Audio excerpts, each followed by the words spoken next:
날 주님께서 제자들과 함께 마지막 만찬을 하시는 이제 장면입니다. 마지막 만찬. 예. 그리고 거기 보니까 세상을 떠나 아버지께로 돌아가실 때가 다 되었다. 제가 이 대목을 읽는데 예수님 좋으시겠다. 하나님 아버지께 가실 때가 다 되어가지고. 근데 가야시야 될 때가 다 되긴 했는데 그 불을 한번 통과해야 가시는 거예요. 그래서 어떤 분이 이제 환상을 이렇게 봤는데 아름다운 그 천국이 있는데 막 그 중앙에는 막 불이 막 타오르더라는 거예요. 그 불을 통과해야 저 천국에 들어간다 그 뜻이거든요. 불을 통과하지 않으면 아무도 천국 못 갑니다. 그러니까 세 번째 연단을 통과해야 이긴 자가 되고 또 불을 통과해야만이 천국 가는 상천부라고 하는 불이 기다리고 있는 거예요. 또 7년 대환란이라고 하는 불이 기다리고 있는 거예요. 이 불을 천국 들어가기 전에 불을 피할 길이 없습니다. 어쨌든 예수님은 그런 죄가 있어서 이런 불을 통과하는 게 아니라 인류를 위하여 마지막 사명, 속죄의 그 사명을 감당하시기 위하여서 그 전에 이제 이 만찬을 그러면 이제 하시는 모습이죠. 그래서 주님께서 몇 시간 후에 세상을 떠날 것을 아시고 제자들에게 이제 교훈을 하시죠. 그래서 세상에 있는 그 자기 사람, 세상에 있는 자기 사람들은 누굴까요? 바로 제자들이라는 얘기죠. 그래서 제가 이제 그 대목에 그 예수님의 심정을 이렇게 한번 읽어보면 인간적인 예수님 또 제자들과 동고동락하신 예수님으로서의 마음을 읽어보면 참 얼마나 마음이 딱하고 안타깝고 뭐 그렇지 않겠어요? 네, 참 얼마나 그랬을까 뭐 이런 생각이 들면서 이 이리 때가 막 버글버글한 이때 이 자기 사람 예수님의 제자들을 놓고 가야 되니까 이게 지금 좀 그 부모의 마음과 좀 하나님 아버지의 마음 그게 막 그런 게 뒤엉켜가지고 그 제자들의 그 마음이 참 짠한 마음이 굉장했겠죠. 네, 그래서 세상에 있는 자기 사람들 예수님의 제자들이죠. 그들을 이제 사랑하기를 끝까지 사랑하시는 그런 근데 이제 그 예수님의 그 하나님의 마음과 함께 예수님의 마음으로 한 그 제자들을 그 사랑하시니 그 사랑이 얼마나 뜨거웠을까 이래 볼 수가 있습니다.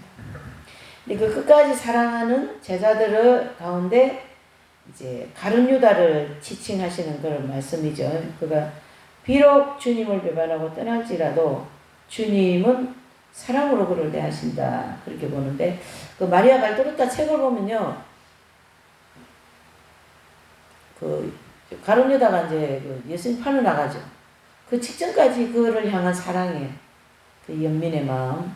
또 성모님께서 이제 가룟 유다가 막 그러고 팅걸리 나가니까 유다 부르면서 이렇게 회개하라고 그렇게 하는데 우리가 이렇게 일반적인 사람이나 내지는 뭐 나와 가까이 있는 사람이 예수님 안 믿고 그러면 이제 지옥 갈 거다 생각하면 너무 마음이 안타깝잖아요. 근데 성모님 마음과 또 예수님의 마음이 우리하고 다르겠죠. 더 막 절절하겠죠. 그 상황 너무 잘 아시니까. 그러니까 더 많이 막 마음이 힘들어가지고 회개하기를 바라는 그 안타까운 마음. 그걸 우리가 조금 그 대목을 좀 읽어볼 수가 있습니다. 2절이요. 마귀가 벌써 시몬의 아들 가룟 유다의 마음에 예수님을 하려는 생각을 넣었더니 그랬어요. 이미 가룟 유다의 마음에는 그 가룟 유다는 이제 지금 여기까지는 어떤 상황이냐면 영의 상태가 가라지 되기 직전이라는 거죠. 그래서 누구의 말도 듣지도 않고 또 어떤 뭐 자기가 해결을 하려고 돌이키고자 하는 마음도 생기지도 않고 거의 뭐 그 철렁성에 갇혀 있는 그 가라지 그런 직전에 와 있다 이래 볼 수가 있는 거죠. 그래서 이때 이미 가룟 유다의 영적인 그 상황은 갓난산 입구, 그 멸망로, 그렇죠? 그 위험로에 들어간 상태이고, 그동안에 유다는 철저하게 정욕적인 생활을 하였고, 그를 위해 그는 가라지가 되는 길로 간 거예요. 그래서, 그게 이제, 가라지도 여러분, 이게 쉬운 일이 아니에요. 시종일관 그쪽으로 가고, 거기에 따르는 명분이 계속 나와야 되고 내가 돌이켜야 되겠다 이런 마음 한 번도 안 생기고 그러는 거에서 가라지가 나오지. 아 내가 돌이켜야 되겠다 또 회개해야 되겠다 막 그렇게 하고 막 그러는 마음이 많은 사람에게는 가라지가 될 수가 없어요. 마귀가 집을 지을 수가 없습니다. 근데 이제 그 마음을 늘 선한 명분을 내세워서 이게 옳다. 내가 생각하는 게 옳다. 이래 하는 게 옳다. 그 생각 속에 마귀가 집을 짓거든요. 그러니까 이거 굉장히 이건 무서운 거예요. 그래서 이렇게 우리가 옆에서 이렇게 보면 언제나 내가 잘하고 있고 내가 하는 일이 맞고 그렇게 생각하는 사람이 있거든요. 굉장히 위험한 거예요. 겉으로는 잘 몰라요. 사람들은. 근데 이제 하나님은 속을 보고 아시잖아요. 이제 그 속이 내가 하는 일이 언제나 맞고 공동체 중심이고 진리 중심이고 이런 생각을 언제나 하고 있단 말이에요. 그게 굉장히 위험한 겁니다. 명분을 내세우다가 또 이게 아니지 돌이키고 또 회개했다가 또 막 곤두박질 치고 말이죠. 그렇게 하는 사람이 오히려 더 안전해요. 근데 이제 내가 잘 가고 있다. 나는 지금 하고 있는 게 맞다. 뭐 내가 하는 거 다 맞는 것처럼 생각하고 말하는 건 굉장히 위험한 겁니다. 심각하다고 봐야 됩니다. 그래서 3절입니다. 시작. 저녁 먹는 중에 예수님은 아버지께서 모든 것을 자기 손에 맡기신 것과 또 자기가 하나님께로부터 오셨다가 하나님께로 돌아가실 것을 아시고 그랬어요. 그래서 주님께서 하나님으로부터 모든 뭘 가지고 오셨냐면 심판 권세를 자신에게 맡기신. 예수님은 십자가를 지시긴 하지만 하나님 아버지께서 십자가 지는 일도 맡고 또 심판권도 맡고 하여튼 모든 하나님의 고난을 예수님께 다 드렸어요. 그러니까 그 예수님은 그 모든 사명을 다 감당해야 돼. 거기에서 가장 중요한 사명이 이제 속죄의 제사, 그거에 대한 사명인데, 어쨌든 몸으로 다 뛰었잖아요, 예수님. 몸으로 다 뛰신 거예요. 그 몸의 행실이 얼마나 깨끗하시겠어요, 예수님께서. 예. 그래서 이제 십자가의 그 모든 구속의 사역을 마친 다음에 하나님께로 올라가시는 걸 예수님이 아셔요. 예. 그래서 마지막으로 제자들을 교훈하시고 이제 만찬을 베푸신 거죠. 그러니까 그 만찬도 뭐 인간적인 식사 한 끼의 만찬이 아니라 포도주와 빵을 넣고 예수님의 몸을 기념한 거거든요.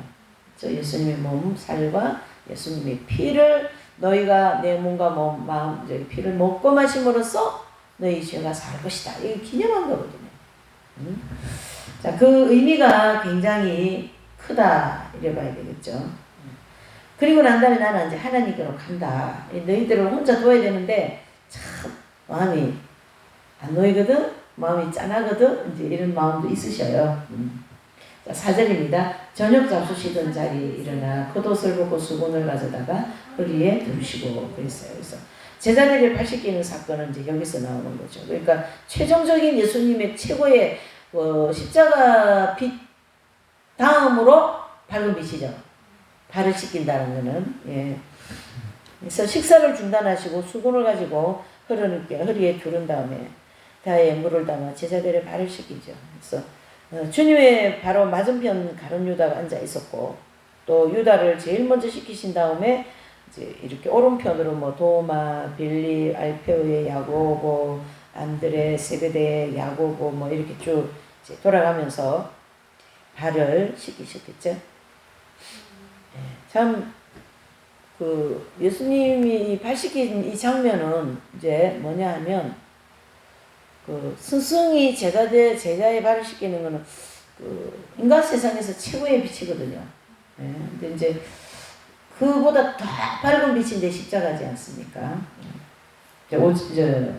5절이요. 6절 5절 시작. 이에 다에 물을 담아 제자들의 발을 씻기시고 그 두르신 수건으로 씻기시기를 시작하여 시몬 베드로에게 이르되 가로되 주여 주께서 내 발을 씻기시나이까. 그래서 이 베드로의 완강한 그 거부죠.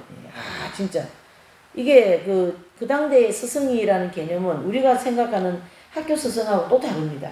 뭐 하나님 이상으로 막 그 스승에 대한 그 존경심과 막 그런 걸 가지고 있기 때문에 그런 분이 자기 발을 씻긴다 그러니까 기함을 하죠.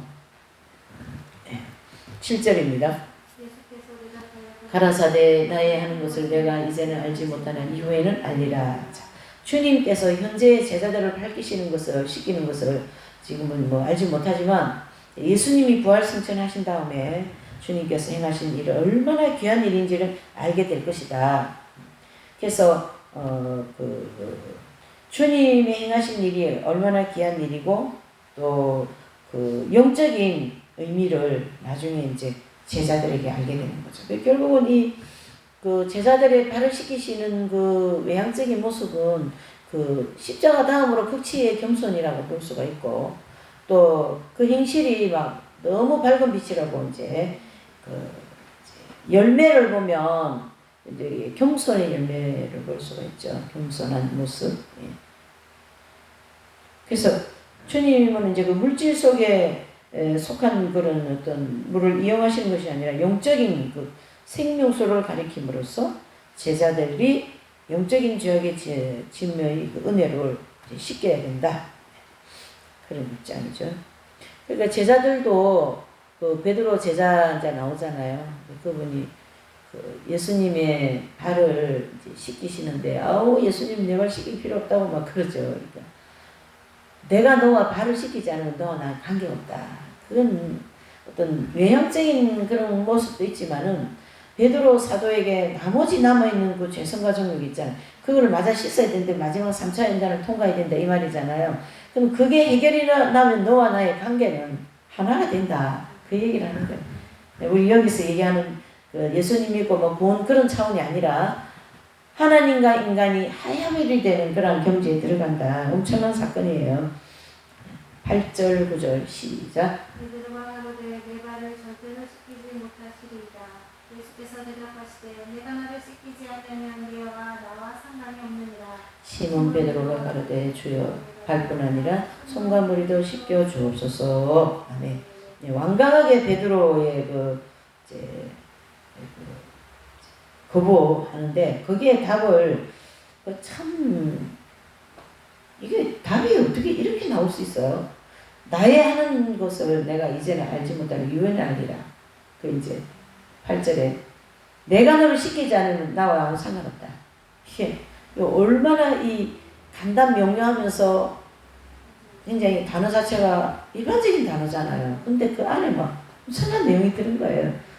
내가 너의 발을 씻기지 않으면 너의 마지막 연단 통과하지 않으면 너는 나하고 관계가 없다. 네, 이렇게. 그 진리가 그 속에 무궁무진하게 들어있는 거예요. 이 단어, 이 말씀 속에.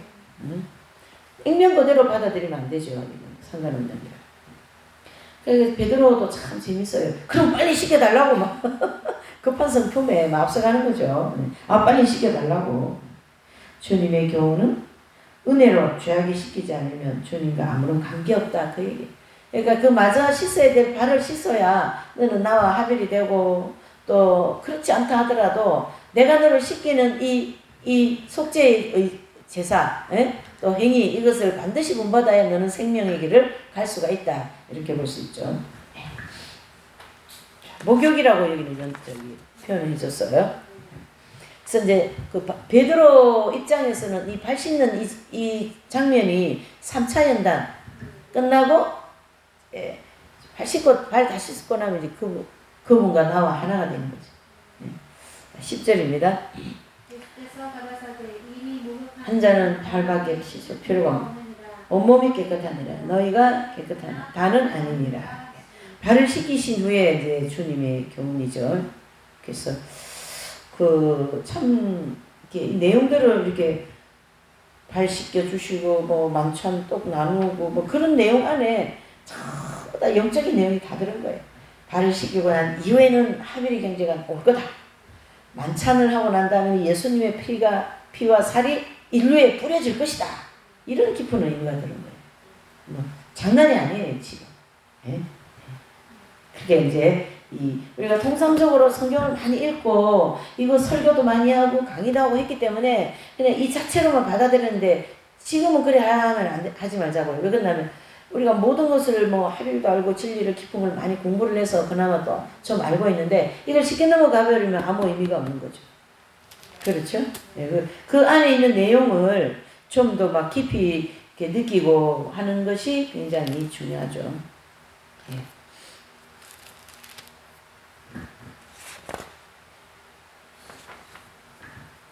자, 이제 12절에서 17절의 말씀이 되겠네요. 저희 발을 씻기신 후에 옷을 입으시고 다시 앉아 저희에게 이르시되 내가 너희에게 행한 것을 너희가 아느냐. 너희가 나를 선생이라 또는 주라 하니 너희 말이 옳도다. 내가 그러하다. 내가 주와 또는 선생이 되어 너희 발을 씻겼으니 너희도 서로 발을 씻기는 것이 옳으니라. 내가 너희에게 행한 것 같이 너희도 행하게 하려 하여 본을 보였느니라. 아멘. 그랬어요. 20절까지 읽을까요? 내가 너희에게 행한 것이 너희도 행하게 하려 하여 본을 보였느라. 내가 진실로 너희에게 이르노니 종이 상전보다 크지 못하고 보냄을 받은 자가 보낸 자를 보다 크지 못하나니 너희가 이것을 알고 행하면 복이 있으리라.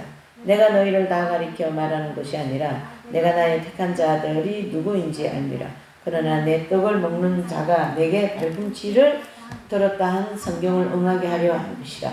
지금부터 이루기 전에 미리 너희에게 이름은 일이 이룰 때에 내가 그인 줄 너희로 알게 하려 함이로다.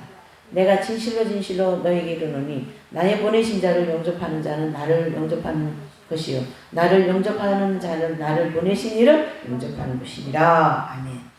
그렇죠. 그래서 이제 발 씻기시는 일, 그 다음에 이제 선생님께서 하시는 모든 말씀, 예, 그것도 옳다라는 거예요. 주가 된 내가 너희의 발을 씻겼으니 너희도 서로 발을 씻기는 자세. 어떻게? 섬김과 겸손으로 가라. 형제 우애도 분명히 필요하다. 그래서 형제의 우애를 많이 강조한 성자 한 분이 계셔요. 형제 우애. 형제 우애를 정말 소중하게 느끼고 강조하신 성자가 바로 프란시스코 성자예요. 이분은 그 작은 형제라는 수도원을 세우지 않습니까? 근데 거기서 계속 강조하는 게 형제사랑, 형제 우애. 이렇게 사실은 서로 싸우는 건 별로 안 좋거든요. 싸우면 가능하면 안 해야 돼요. 싸워가지고 상한 마음하고 싸우지 않고 상한 마음하고는 이게 차이가 많아요. 싸우면 상처가 깊기 때문에 그만큼 또 그 깊은 상처 치유하려면 시간이 그만큼 걸리고, 근데 그냥 뭐 이런 사건을 통하여 좀 서운하고 막 그런 거는 싸우지 않고 오래 시간이 지나면 다 치유가 돼가지고 회복이 돼요. 가능하면 아니라 절대 싸우지 말아야 돼요. 상대편이 어떻게 나온다 할지라도. 자, 예수님은 18절에 가룟 유다가 주님을 팔아서 넘길 자라는 거는 이미 예수님 알고 계시죠. 또 내 떡을 먹는 자는 내게 발꿈치를 들었다. 그래 얘기했어요.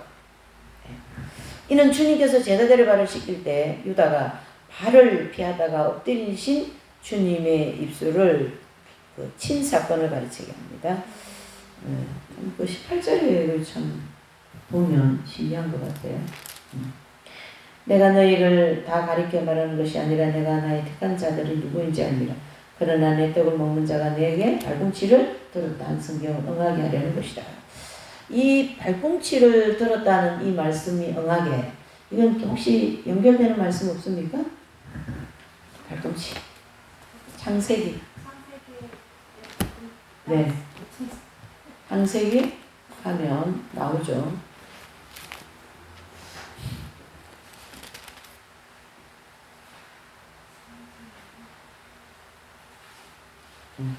15절 시작. 내가 너로 여자와 원수가 되게 하고 너의 후손도 여자의 원수가 되게 하리니 여자의 후손은 내 머리를 상하게 할 것이요 너는 그의 발꿈치를 상하게 할 것이라. 그렇죠? 그래서 여자의 후손은 예수 그리스도를 상징하고 또 예수님을 통하여 악한 영들의 머리를 쳐버리잖아요. 십자가로. 그래서 인류를 이제 악한 영들을 다 머리를 치고 적그리스도와 독불짐승 그 전부 다 이제 계시록 보면 다 쳐버리고 이제 무저갱이 안에 집어넣어버리죠. 거기 머리를 친다. 그 다음에 발꿈치는 뭐예요? 네, 십자가를 통해서 미워하고 막 그렇게 예수님이 하시는 일이 못마땅하고 막 얼마나 배가 아팠겠어요. 마귀가. 그래도 예수님 하나님 아버님은 얘기하고 막 병 고치고 귀신 쫓아내버리고 그러니까 마귀가 막 죽을 맛이에요. 그걸로다가 지옥을 다 데리고 가야 되는데 그럼 귀신 쫓아버리지, 막 병나게 해버리지, 혀가 풀려버리지, 눈을 떠버리지. 마귀가 그냥 열을 안 받을 수가 없어, 마귀의 입장에서. 그런 악한 예수님을 향한 악한 미움과 함께 또 그 유대 사회 지도자들이 예수님을 미워하니까 거기부터 가지고 뭐 예수님 십자가를 못 박아버리게 하잖아요. 응? 예, 하나님이 이제 허락하신 거죠. 그래서 예수님이 발꿈치를 악한 영들에게 이제 찍힘을 받으면 크게 속죄 제사가 되어가고 오히려 속죄 은총으로 홀로 내려와 버리네, 세상에. 그러니까 마귀가 하나님 이겨요, 못 이겨요? 못 이기는 거지. 토저가 그거 얘기하잖아요. 하나님은 무궁무진하시다. 없는 것이 없으시다. 안 되는 것이 없으시다. 하나님은 지는 일이 없다. 하나님은 반드시 모든 것에 승리다. 그러니까 예수님이 승리하셨기 때문에 너희도 담대하라. 세상에서 너희를 핍박하거든 담대하라. 내가 세상을 이겼노라. 이렇게 돼요. 그래서 예수님만 따라가면은 승리가 되는 거예요. 예수님만 안 따라가면 승리하는 것처럼 보이는데 승리하지 못해요. 예수님만 따라가면 승리하지 못하는 것 같이 보이는데 여호와 니시 승리가 오는 거예요. 그게 하나님의 방법인 인생이죠. 그래서 내 떡을 먹는 자, 가룟 유다가 예수님이 떡을 포도주에 찍어가지고 유다에게 주면서 유다야 너가 할 일을 너가 해라. 그러죠. 그때 이제 마귀가 가룟 유다에게 들어가가지고 이제 예수님을 팔아버리는 생각이 되고 일을 하는 거죠.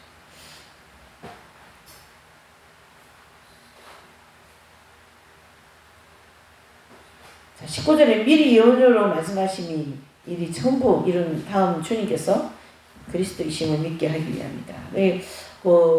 사람 악한 이들에 인하여서 예수님이 이제 돌아가시는데요. 그냥 살아나잖아요. 그러니까 예수님을 메시아로 믿을 수밖에 없다.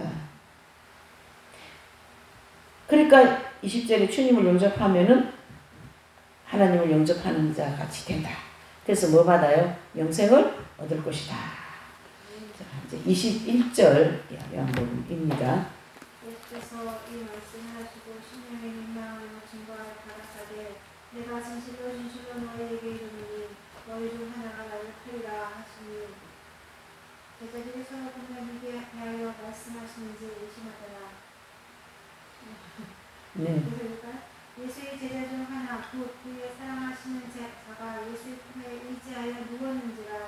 시몬 베드로가 머리짓하여 말하되 말씀하신 자가 누구인지 말라 한데 그가 예수님의 가슴에 그대로 의지하여 주여 누구오니 예수께서 대답하시되 내가 한 조각을 찍고다가 주는 자가 그니라 하시고 곧 한 조각을 찍으셨다가 가룟 시몬의 아들 유다를 주시니. 그랬어요. 이제 이 과정은 이제 30절까지는 이제 예수님께서 십자가 지시기 전에 제자들과 이제 주거니 받거니 하는 일인데 그게 이제 중심이 가룟 유다가 있는 거죠. 주님께서 제자들에게 비로소 자신의 팔자가 제자들 가운데 있다. 그걸 좀 알려주시는 거예요. 그리고 뭐 제자들이 웅성웅성 누구냐, 야 누구야 뭐 이렇게 되지 않겠어요? 그때 이제 제자들이 소동났고 그때 누가 주님을 배신할 것인가에 대해 의구심을 품게 됩니다.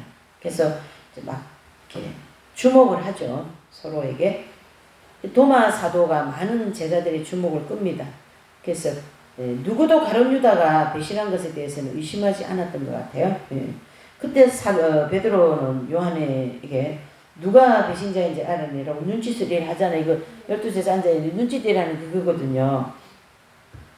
베드로는 칼을 가지고 있었다가 그것으로 배신자를 차단할 계획을 마음에 품습니다. 누가복음 22장 38절에 나오는데 그 베드로도 아직 이긴 자는 안 됐죠. 그러나 너무나도 예수님이 잡혀가는 모습은 참을 수가 없는 거예요. 3차 연단 중이잖아요. 여기 지금 직전이죠. 3차. 예수님 달리시고 예수님 다 조율을 가는데 예수님 한 분 남았는데 그분이 내려놓는 게 이제 4번째 연단에 그 소유 버리는 과정이거든요. 이게 막 빠지 소유예요. 제자들에게는 예수님이 그걸 내려놓게 하시는 거죠. 그 통과해야 천국 합의이 되니까. 예수님 십자가 죽으시고 제자들을 떠나시고 하는 사건은 제자들에게는 세 번째 연단 마지막 소유 버리는 과정이에요. 그렇게 볼 수 있는데 요한은 주님의 그 기속말로 누가 배신자인 걸 알려달라고 부탁하죠. 이때 주님은 요한에게 내가 떡 한 조각 찍어다가 주는 그이가 나를 팔 것이다. 그렇게 얘기하죠. 그래서 그 기소리는 기속으로 속삭이는 소리이고 단 베드로에게는 알리지 않는 조건을 붙여요. 그래서 가룟 유다에게 떡을 찍어 이때 요한의 마음은 무너지는 듯한 걸 느낀다는 거예요. 요한 사도 요한 알고 있었거든요. 주여 누구 오니까 그러니까 내가 떡을 찍어주는 저자이다 이렇게 되겠죠. 그 사도 요한의 마음이 찢어지게 아프다 이렇게 보는 거죠. 주님은 유다에게 떡을 주시며 제자들이 눈치채지 못하도록 내가 좋아하는 떡이지. 자 먹고 내가 할 수 있는 일을 어떻게 하라? 속히 하라. 마음이 정말 무거우시겠죠. 우리가 이제 뭐 남이든 뭐 우리 식구든 이렇게 어려움을 당하는 이런 이웃을 보면 마음이 그저 무겁잖아요. 거기 또 어느 목사님도 암이 돼가면 아프다 이렇게 마음이 무겁고 아유 목회한다고 들어서 와가지고 그냥 좀 파트너가 좀 덕이 되고 했으면 좋았는데 파트너가 덕이 안 되고 해가지고 뭐 목사님 어려움을 겪는 갑이다. 이 마음이 무거운 거죠. 이렇게 사도 요한이 아마 그런 그 마음이 무너지는 듯한 그걸 느낀 것 같아요. 전혀 예상치 못한 일이기 때문이죠. 주님은 유다에게 떡을 주시면서 다른 제자들이 눈치를 채지 못하도록 내가 좋아하는 일을 어서 먹고 떡 먹고 가서 해라. 이때는 이미 이제 악령이 합일이 되었습니다. 가룟 유다가 돌이킬 수 없다라는 걸 주님이 알고 계세요. 철롱 속에 갇혀버린 거죠. 악령에게 갇혀버린 거죠. 가룟 유다가. 그 말의 의미를 이해하는 제자들은 아무도 없었어요. 제자들은 단지 유다가 6월절에 뭐 쓸 물건을 사러 가냐, 유다가 또 심부름 가는 갑이다 이렇게 알고 있었던 거죠. 그러나 주님은 유다가 주님을 팔 일을 속히 할 것이 있다는 것을 알고 계시면서 말씀을 하십니다. 마귀는 이때 이제 유다를 완전히 장악해버리는 그런 마귀의 사람이 되어버리는 거죠.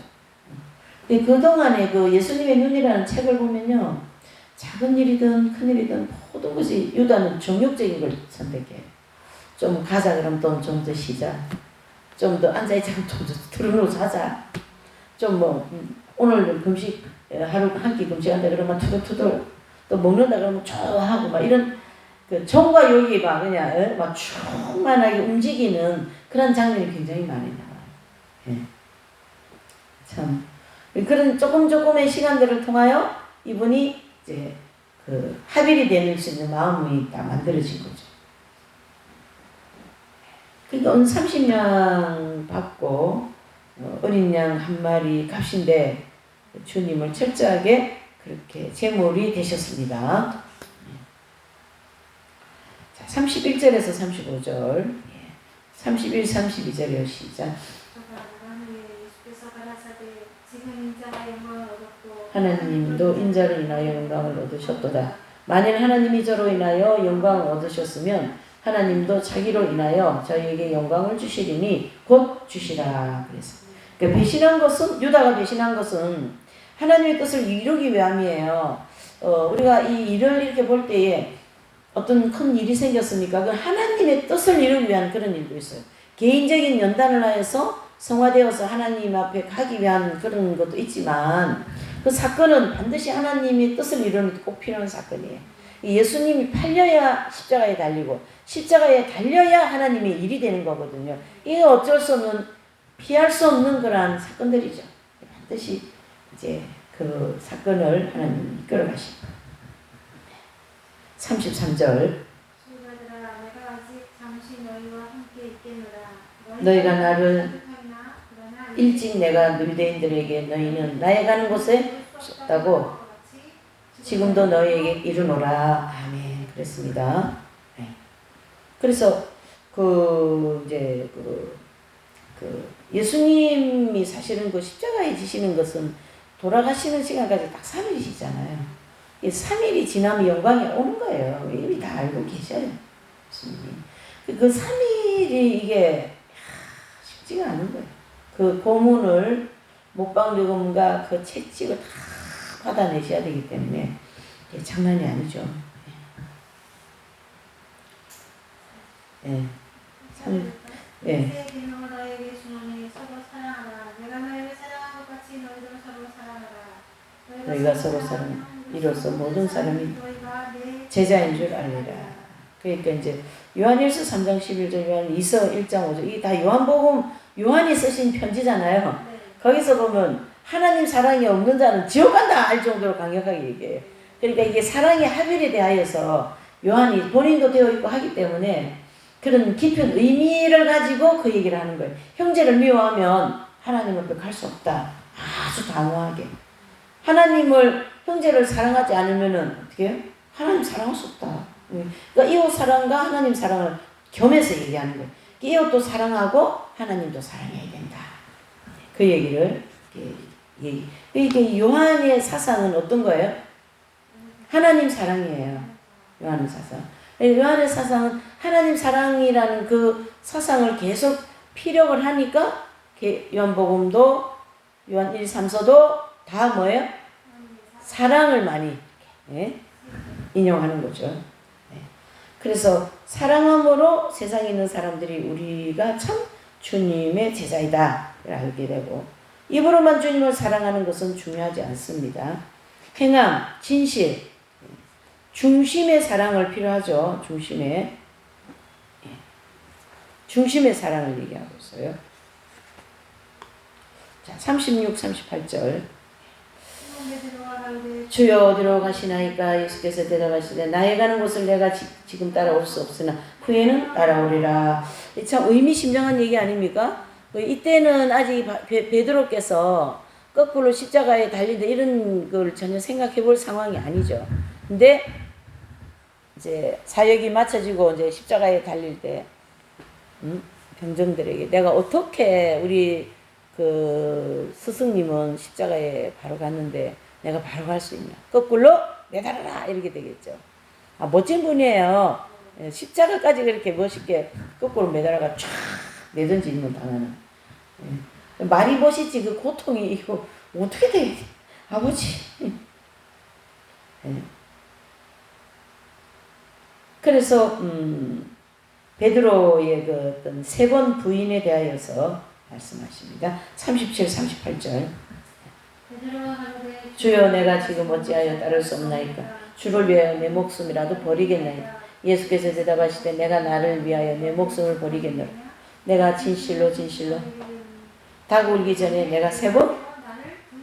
예, 그렇게. 참 청천벽력 같은 소리 아니겠어요? 이미 그 베드로의 영적인 상태는 굉장히 밝아요. 3차 연단 막바지이기 때문에 엄청 밝은 때고, 또 하나님에 대한 온전한 절대적인 믿음과 그 이제 중심이 있는데 거기다가 막 세 번 부인한다니까, 어휴, 이거 장난이 아니에요. 아주 상당히 센 그 영혼의 정화의 작업을 하는 거죠. 그 말씀을 통해서.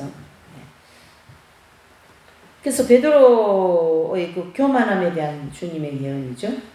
주님 항상 나서기를 좋아하고 교만한 베드로를 이렇게 낮추시기 위하여 머지않아 주님을 세 번 부인한다. 자, 사도 베드로로 하여금 자신을 낮추고 겸손한 제자를 만드시기 위한 하나님의 은총이라는 것을 요한복음 18장 15절, 18절, 25절, 27절에 나옵니다.